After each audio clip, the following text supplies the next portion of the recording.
अनेक समस्या समोर आल्यात, काय सांगाल?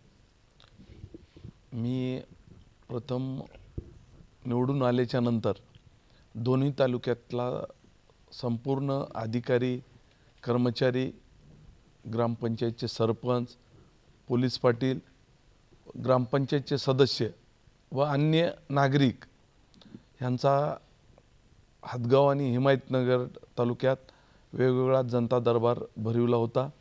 त्याचबरोबर त्या बैठकीत पाणी टंचाई, आमसभा असा संयुक्त कार्यक्रम होता। ह्या कार्यक्रमातून मला एकच आमच्या हदगाव आणि हिमायतनगर तालुक्यातील जनतेला आणि नागरिकांना सांगायचं होतं की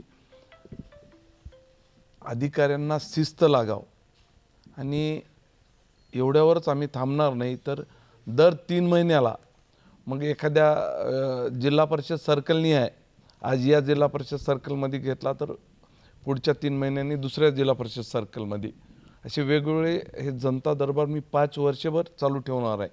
आणि आज एखादे प्रश्न उपस्थित झाले तर अधिकाऱ्यांनी पुढच्या 3 महिन्याच्या नंतर त्यांच्या प्रश्नाची उत्तर देण्याची तयारी ठेवावी आणि त्यांचे प्रश्न सोडविले जावे, माझा एवढाच हेतू आहे। आणि ह्याच्यासाठीच मी जनता दरबार संपूर्ण 5 वर्षसुद्धा घेणार आहे। काही दिवसामध्ये स्थानिक स्वराज्य संस्थेच्या निवडणुका पार पडणार, शिवसेनेची काय तयारी आहे? आता सध्या तरी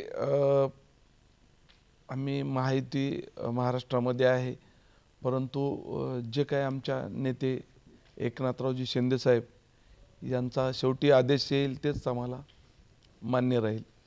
हदगाव हिमायतनगर मतदारसंघामध्ये जल जीवन मिशनचे कामं भरपूर ठिकाणी बोगस आणि निकृष्ट दर्जाचे झालेले बोलले जात आहे, त्यासाठी आपण काय प्रयत्न करणार? निश्चितच त्याचीसुद्धा मी एक वेगवेगळी दोन्ही तालुक्यातली वेगवेगळी एक जीवन प्राधिकरणची बैठक लावणार आहे आणि त्यांच्या माध्यमातूनच सगळे अहवाल आल्याच्या नंतर निश्चितच संबंधितावर कार्यवाही करू। कुठलंही असं बोगसगिरी होऊ देणार नाही, याच्यासाठी मी कटिबद्ध आहे आणि प्रामाणिकपणे काम करण्यासाठी मी जनतेनं मला हिमायतनगरच्या एका शासकीय गुत्तेदाराने चक्क गावकऱ्यांना रस्ता संदर्भात बातमी प्रकाशित करण्यावरून जीव मारण्याची धमकी दिली होती, अद्याप कुठलीही कारवाई झाली नाही। ह्याच्याविषयी मी माहिती घेतो, मला माहिती नाही। ठीक आहे।